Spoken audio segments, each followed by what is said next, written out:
바울의 권면 중에 가장 유명한 말씀 중 하나가 항상 기뻐하라는 말씀인 듯합니다. 그래서 이 항상 기뻐하라는 말씀을 우리는 액자로 만들어서 이렇게 집에 붙여놓기도 하고 교회에 붙어 있기도 하고 혹은 가게에 붙어 있기도 합니다. 근데 저는 가끔 이 항상 기뻐하라는 말씀을 볼 때마다 두 가지 감정이 듭니다. 하나는 그 말씀을 볼 때마다 항상 제가 기뻐하지 않는 제 모습을 보는 겁니다. 불평도 많고 불만도 많고 화도 내고 혹은 막 우울하기도 하고 그런 저를 봅니다. 그러면서 반성하게 됩니다. 그리고 제가 부끄럽습니다. 항상 기뻐하라는 말씀을 보면서 기뻐하는 게 아니라 부끄러워지는 우울함이 찾아오는 겁니다. 두 번째 감정은 항상 기뻐하라는 이 말씀을 보면서 의문이 듭니다. 항상 기뻐할 수 있는 것일까? 사람이 아프면 기뻐할 수 있을까? 사람이 혹은 재정적으로 고난을 당하면 기뻐할 수 있을까? 실패하거나 어려운 일이 있으면 기뻐할 수 있을까? 라는 고민을 하게 됩니다. 그러면서 다시 우울해집니다. 이게 기뻐하라는 말씀을 보면 기쁨과 더불어서 찾아오는 우울한 감정, 이 두 가지가 저한테 있습니다.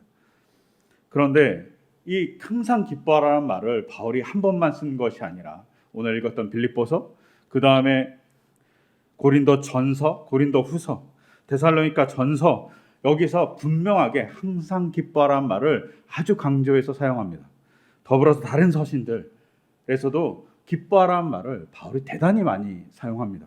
즉 바울은 끊임없이 성도들에게 기뻐할 것을 강조합니다. 그러면 바울이 기뻐하라고 했던 그 상황이 어떤 상황인지 우리가 볼 필요성이 있습니다. 바울이 막 잘 돼서 막 가는 곳마다 선교하는데 막 엄청나게 많은 사람들이 예수님을 믿고 또 자신을 따르는 사람들이 많이 생기고 교회가 막 생기고 이런 상황에서 기뻐하라고 그랬냐? 오늘 우리가 읽었던 빌립보서는 그런 상황이 아닌 것으로 보입니다. 왜냐하면 우리가 지난 주간 성서 일과를 한 중 빌립보서 2장 17절에서 18절을 보면 이렇게 기록되어 있습니다. 그리고 여러분의 믿음의 제사와 예배에 나의 피를 붓는 일이 있을지라도 나는 기뻐하고 여러분 모두와 함께 기뻐하겠습니다. 여러분도 이와 같이 기뻐하고 나와 함께 기뻐하십시오 라고 2장에 밝히고 있습니다. 이 2장이 밝히고 있는 피를 붓는 일이라는 말은 어떤 면에서 지금 바울이 감옥에 잡혀 있는 상황일 수 있습니다. 그리고 이 피를 붓는다는 말은 자기가 감옥 안에서 그냥 몇 년 살면 나갈 수 있는 상황이 아니라 어쩌면 죽을지도 모른다는 위기에 봉착해 있다는 것을 암묵적으로 드러납니다. 빌립보서는 정확하게 어디서 쓰였는지 알 수 없지만 로마에서 쓰였을 수도 있고 에베소에서 쓰였을 수 있다고 생각합니다. 근데 이 상황을 우리는 감옥에 갇힌 상태에서 썼다고 해서 빌립보서를 우리는 옥중서신이라고 합니다. 감옥에 갇혀서 쓴 서신인 것이죠. 근데 이 감옥에 갇혀서 죽음의 위기 앞에 있는 바울이 기뻐하라고 자기의 성도들에게 얘기해 줍니다. 한번 생각해 보십시오. 선교를 하다가 박해를 받아서 감옥에 갇혔습니다. 이게 정말 기뻐할 수 있을까요? 선교사가 더 이상 선교할 수 없는 일이 발생한 겁니다. 사도가 사도로서의 역할을 할 수 없는 상황이 발생했어요. 다른 건 모르겠어요. 고난당하고 감옥에 갇힌 거는 그나마 그래도 아픔이겠지만 그래도 넘어갈 수 있지만 사도로서 역할을 할 수 없는 겁니다. 더 이상 자기가 바라는 하나님의 말씀을 전하고 싶은 그 선교를 다닐 수 없는 상황일지도 모릅니다. 그런데 그런 상황임에도 불구하고 바울은 기뻐하라고 얘기합니다. 하나님이 주신 사명을 어쩌면 감당할 수 없는 상황이 닥쳐왔는데도 불구하고 기뻐하라고 하는 거죠. 바울이 이렇게 매를 맞으면 막 기뻐하는 피학적인 마조이스트일까요? 그렇지 않을 겁니다. 막 매를 맞으면 매를 맞을수록 막 희덕거리는 사람이 아니라 그는 어떠한 이유 때문에 기뻐하라고 얘기합니다. 그것을 알 수 있는 단초를 제공하는 것이 사도행전 16장의 이야기입니다. 공교롭게도 사도행전 16장에 바울이 빌립보에 가서 복음을 전하는 장면이 나옵니다. 빌립보에서 복음을 전하다가 우연히 한 여자가 예언, 우리로 말하면 점치는 거죠. 점을 막 쳐주는 여자가 있었던 겁니다. 근데 그 사람이 귀신 들렸던 걸 보고 바울이 고쳐줍니다. 근데 여기서 문제가 발생합니다. 귀신 들려서 점을 치던 이 여인을 통해서 수입을 얻던 그 여인의 주인이 갑자기 자기 수입이 사라진 겁니다. 그래서 바울 그리고 바울 옆에 같이 있던 신라를 고소합니다. 그리고 이 고소 때문에 바울과 신라는 감옥에 갇힙니다. 빌립보에서 말입니다.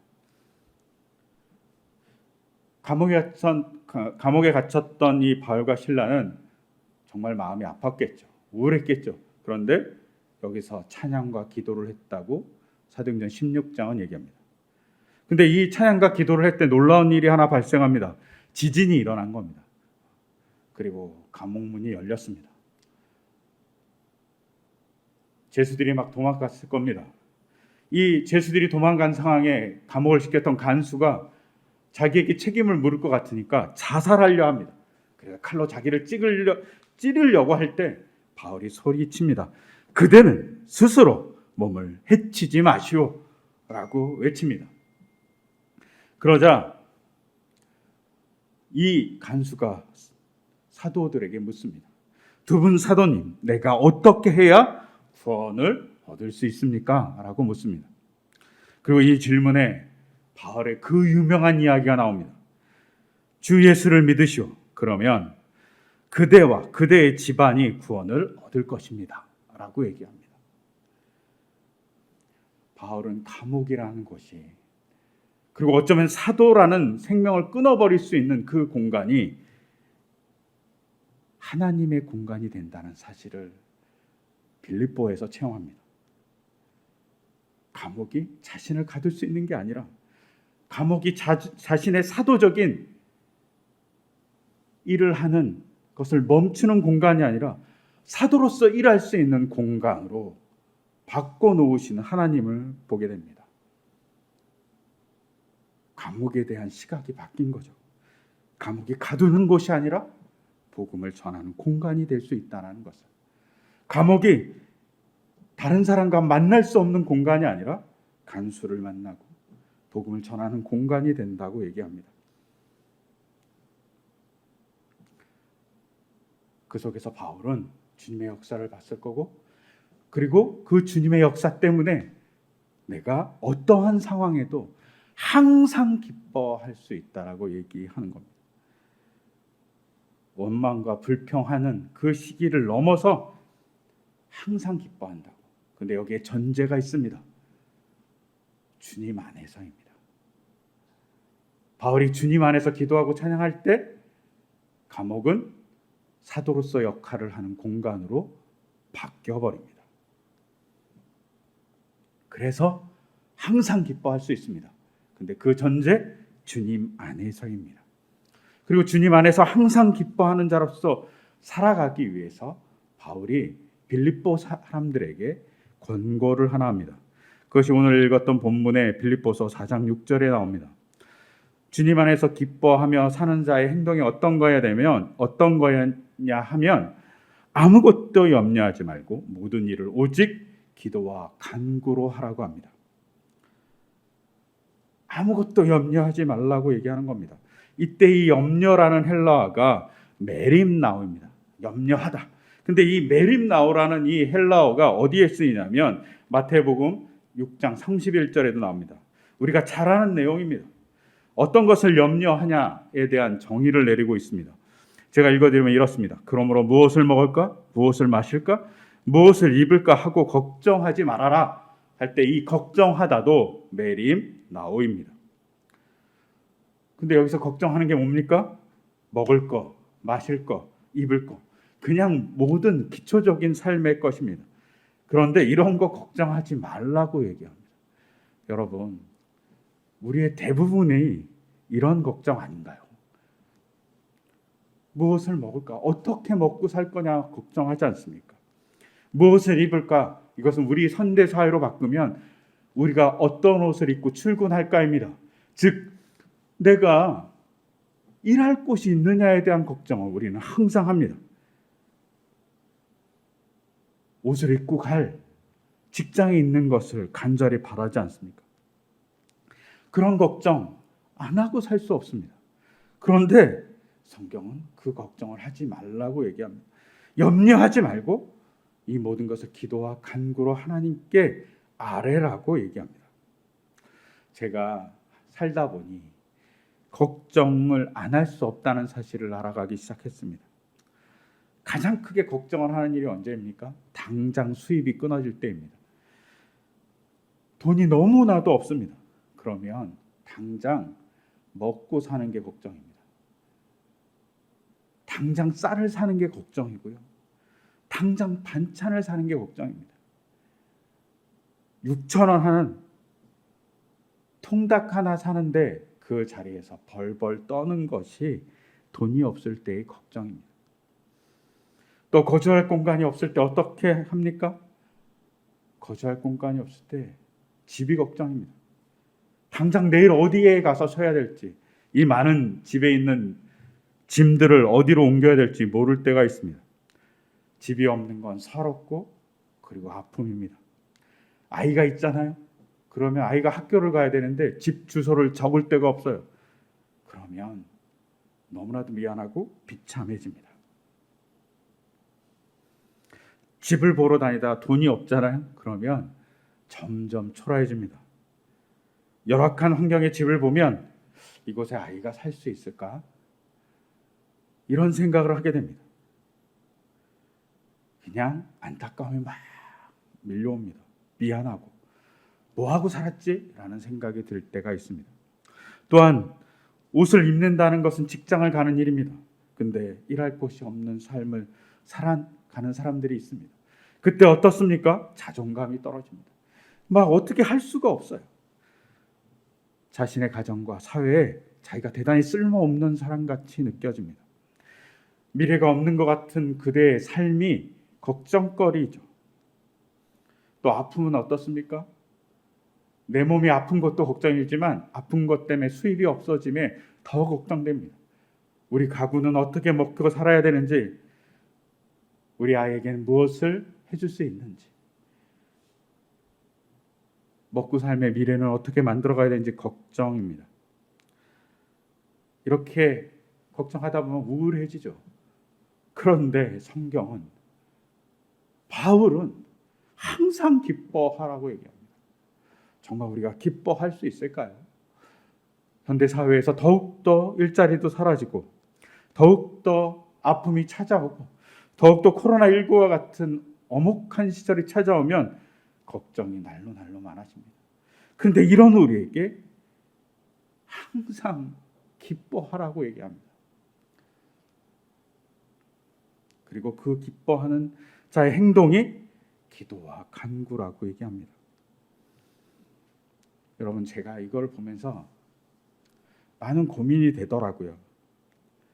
근데 조금 전에 했던 바울이 빌립보에서 감옥에 갇혔을 때 그는 하나님께 기도하고 간구합니다. 그 간구함으로 그는 감옥에서 탈출하는 기적을 만난 게 아니라 감옥이 하나님의 말씀을 전하는 공간으로 변하는 놀라운 관점의 변화를 만나게 됩니다. 그래서 빌립보서 4장 7절에 이렇게 얘기합니다. 그리하면 사람의 헤아림을 뛰어넘는 하나님의 평화가 여러분의 마음과 생각을 그리스도 예수 안에서 지켜줄 겁니다. 기도와 간구를 하면 도깨비 방망이처럼 뭔가가 막 생기거나 제가 막 기도했고 간구했던 것이 막 들어지는 것이 아니라, 기도하면 어떻게 되냐면 하나님의 평화가 여러분의 마음과 생각을 그리스도 예수 안에서 지켜줄 거라고 얘기합니다. 여기서 헤아림이라는 말은 통찰력을 얘기합니다. 혹은 이해력을 얘기합니다. 혹은 그 사람이 가지고 있는 성질, 기질을 얘기합니다. 즉 그 사람이 사고할 능력, 이성, 그리고 그 사람이 갖고 있는 기본적인 성향, 성질, 이것을 뛰어넘어서 하나님 평화가 그 사람에게 간다는 말이 됩니다. 그리고 그 사람에게 가서 뭘 해주냐? 그 사람의 마음, 그 사람의 생각을 지켜준다 합니다. 그리스도 안에서. 여기에 기도와 간구의 목적이 있습니다. 분명 기도를 통해서 우리가 하나님께서 주시는 놀라운 역사를 만나기도 하지만 우리의 간구를 들어주시는 하나님의 사랑도 만나고 하나님의 기적을 만나기도 하지만 기도의 진짜 목적은 그리스도 안에서 우리의 생각과 마음을 지켜주는 놀라운 역사를 만나는 겁니다. 그 생각과 마음이 뭐냐면 주님 안에 있는 우리의 삶입니다. 주님의 말씀 따라 살아가려고 노력하는 우리의 삶이고 주님의 말씀 따라 살아가기 위해서 주님 말씀 안에서 기쁨을 누리는 우리의 삶입니다. 그리고 주님의 시각으로 그 삶을 바라보는 시각입니다.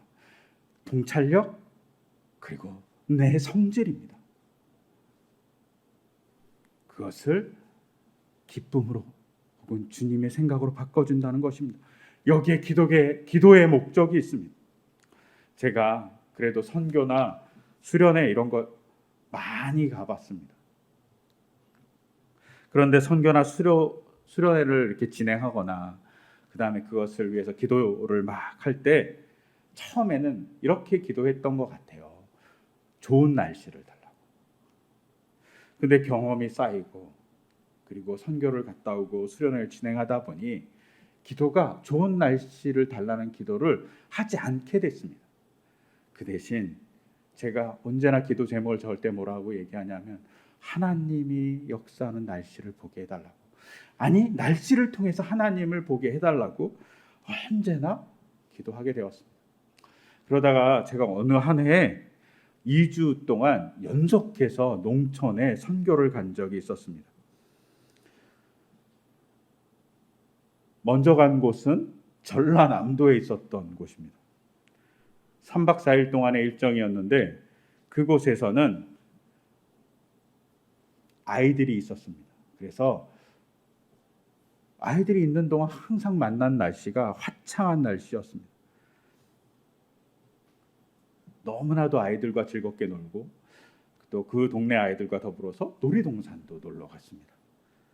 그리고 거기서 주일날 끝났거든요. 이 선교가 주일날 끝나고 올라오자마자 전 그 다음날 월요일날 다시 선교지를 또 가야만 하는 상황이었어요. 그래서 선교지를 갔습니다. 이번에는 경상북도로 가야 되는 거예요. 서울로 올라왔다가 경상북도로 갔습니다.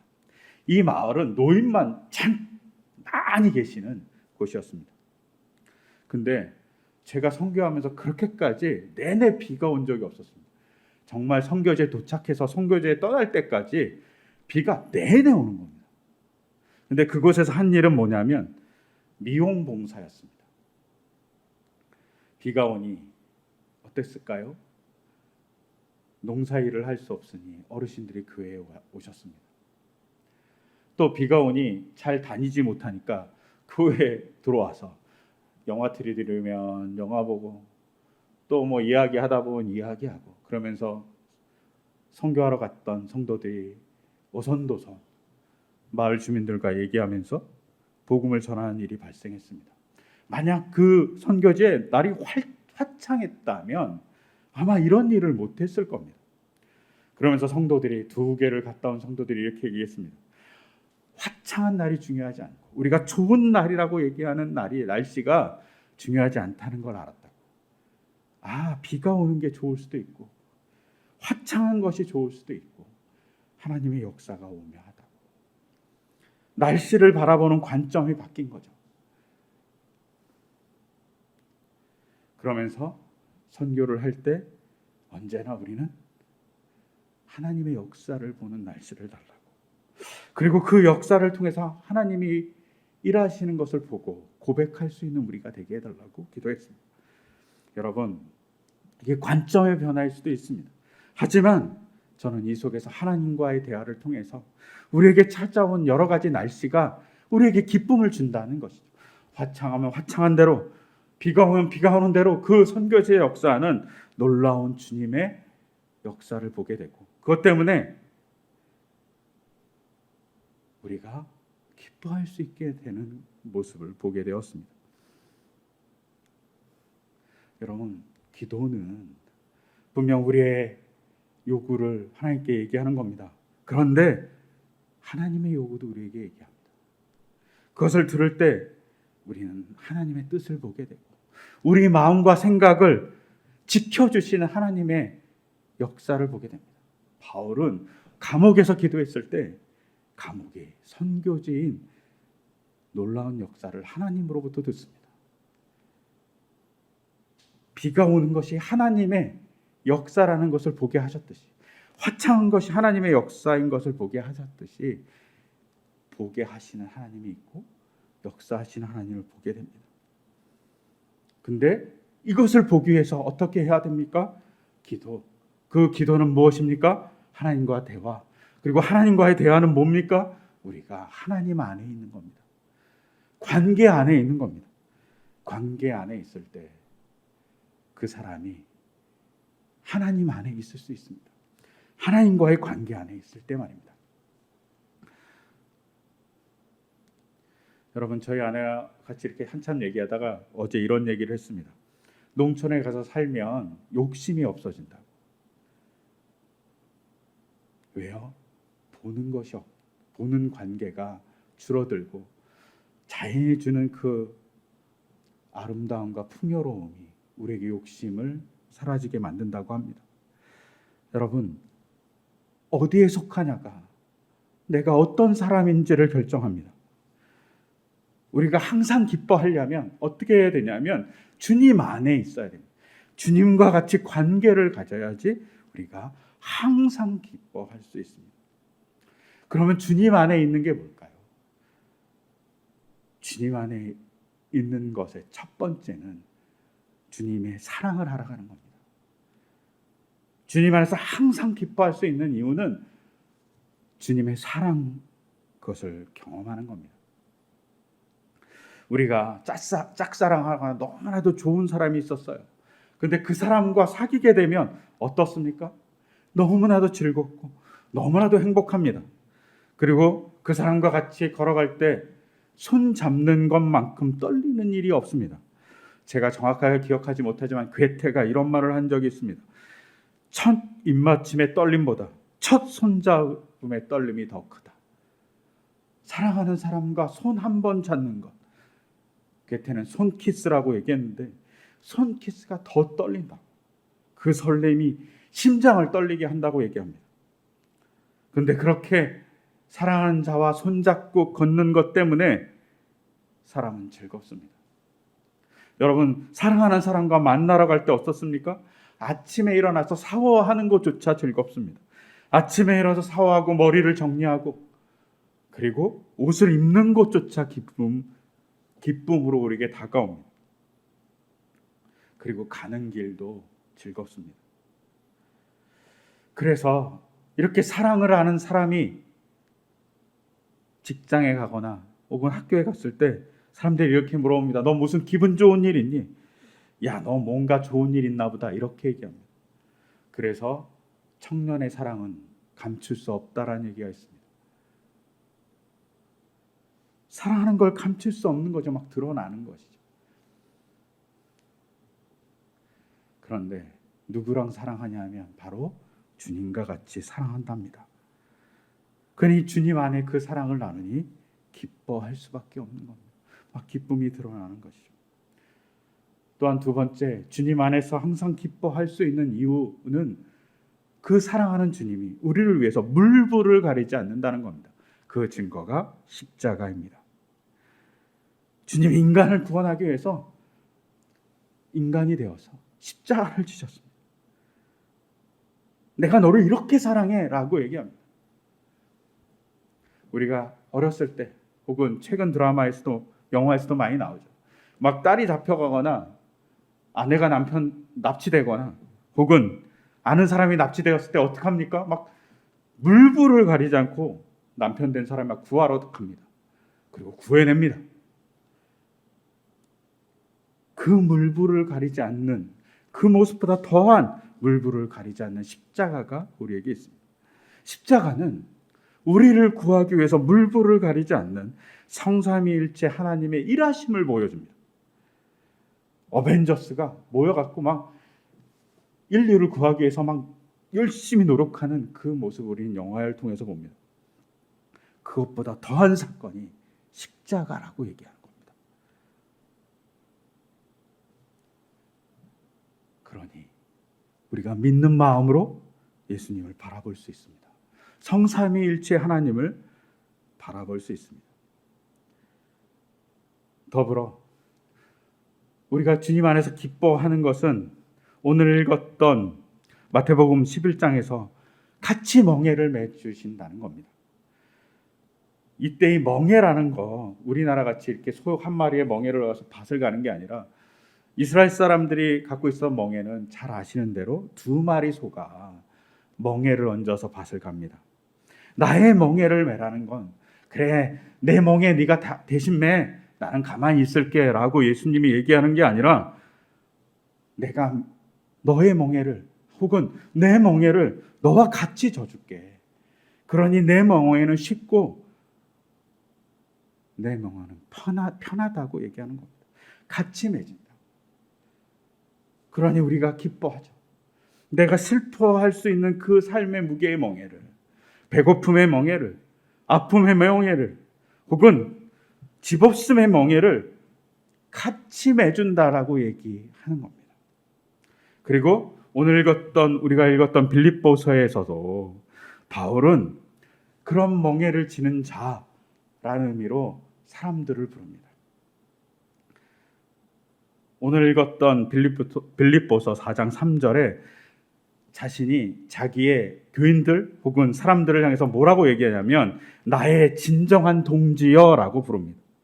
근데 이 나의 진정한 동지여라는 헬라어가 수지고스라는 이 말은 그냥 번역하면 멍에를 같이 맨 자라는 뜻입니다. 즉 마태복음서 11장에 나온 주님의 멍에를 맨 것 같이 서로 같이 맸다는 겁니다. 그리고 이 속엔 주님이 너의 멍에를 같이 지고 있어라는 의미도 됩니다. 우리의 아픔을 같이 지고 있으니 주님이 그것을 고쳐줄 거라는 믿음, 그것을 같이 지고 있으니 해결될 것이라는 믿음으로 우리가 바라볼 수 있다라는 것이죠. 그러니 우리 마음에 그 문제가 해결될 것이라는 기쁨이 찾아옵니다. 만약에 멍에를 소가 2마리가 같이 졌습니다. 근데 서로 막 딴 곳으로 가려고 해요. 그러면 가겠습니까? 가지 않습니다. 주님이 우리에게 멍에를 같이 매게 하시고 그 다음에 우리에게 주신 마음이 뭐냐면 겸손과 온유입니다. 그 겸손과 온유로 우리를 채워주니까 우리가 세상을 살 때 기쁨으로 살아갈 수 있습니다. 우리의 마음속에 질투와 분란과 혹은 시기심 혹은 권력을 갖고 싶은 욕심들을 버려버리고 그 속에 예수님이 뭘 채워놓냐면 온유와 겸손을 채워놓는다고 얘기합니다. 그래서 우리가 우리의 삶을 즐겁게 살아가게 만들어주신다고 얘기하는 겁니다. 그러니 기쁜 겁니다. 그러니 빌립보서 4장에서 뭐라고 얘기하냐면 여러분의 마음과 생각을 그리스도 예수 안에서 지켜줄 거라고 얘기하시는 겁니다. 그 지켜줄 마음, 온유와 겸손입니다. 여러분, 그리스 사람들이 바보 혹은 멍청이를 정의할 때 이렇게 정의했다고 합니다. 자기 자신의 사정 말고는 아무것도 신경을 쓰지 않는 사람, 이 사람이 멍청이 바보라고 얘기했습니다. 시기심과 질투에 눈이 먼 사람은 어떻게 되냐면 자기 사정 말고는 아무것도 신경 쓰지 않는 사람이라는 겁니다. 그런데 주님이 그런 마음을 내보내시고 진짜 지켜줄 마음, 온유와 겸손의 마음 우리에게 주신다는 거죠. 그러니 우리가 즐거울 수 있다라고 얘기합니다. 기뻐할 수 있다고 얘기합니다.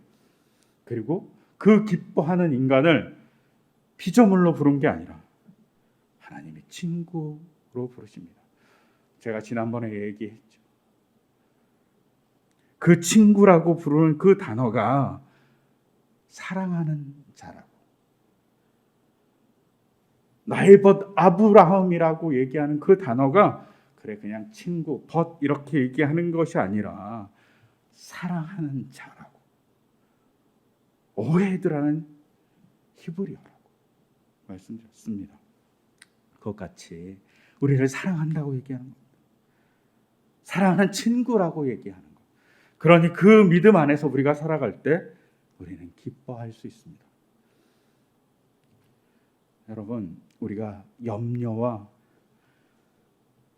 여러 가지 걱정으로 우리의 삶을 다 세워놓으면 우리는 염려의 노예가 되고 염려는 우리를 지배하고 그 속에서 우리는 그 염려의 길을 따라가는, 그 염려의 멍에를 지고 가는 소에 지나지 않을 수 있습니다. 그런데 우리가 그 염려를 하나님께 맡겼을 때 우리는 하나님이 같이 져주시는 멍에를 메고 온유와 겸손으로 살아갈 수 있습니다. 그리고 그 겸손을 통해서 우리는 우리 삶의 기쁨을 누리게 됩니다. 우리의 마음을 지켜주시는 하나님을 만나게 됩니다. 여러분, 우리가 할 일은 기도하고 간구함으로 우리 마음을 지켜달라고, 어떤 마음? 겸손과 온유한 마음, 그리고 그것을 통해서 찾아오는 하나님의 기쁨을 지켜달라고 기도해야 됩니다. 그럴 때 우리의 시각은 바뀌고 우리의 삶은 바뀌어갈 것입니다. 바울이 감옥에 갇혀 있을 때도 기뻐했습니다. 바울이 죽음 앞에서도 주님이 자신을 구원해 줄 것, 주님이 자신을 사랑하는 것, 주님이 십자가를 지기까지 자신을 너무나도 사랑하셨던 것, 그리고 자기를 친구와 같이 대해 주신 것을 믿었기에 죽음 앞에서 기뻐할 수 있었던 겁니다. 그리고 그 죽음을 넘어서 일하시는 주님을 바울이 보았을 것입니다. 그러니 바울이 너무나도 많이 자기의 서신에서 항상 기뻐하라고 얘기한 거라고 저는 생각합니다. 여러분, 우리가 우리의 염려를 주님께 맡기고 기도하기를 소망합니다. 그리고 우리의 마음을 온전히 회복시켜서 항상 기뻐하는 마음으로 회복시킬 주님의 놀라운 역사를 우리가 체험하기를 간절히 소망합니다. 그런 체험과 그런 고백이 우리 공동체에 넘치기를 간절히 소망하며 이 시간 제가 기도하겠습니다. 하나님, 바울은 주님을 만난 후에 죽음이 찾아오는 그 감옥에서도 그의 성도들에게 항상 기뻐하라고, 특히 주님 안에서 항상 기뻐하라고 얘기합니다. 주님 안에서 사랑을 느끼고 주님 안에서 십자가의 그 놀라운 주님의 물불을 가리지 않는 찾아오심, 구원하심을 느끼면서 기뻐하라고 얘기합니다.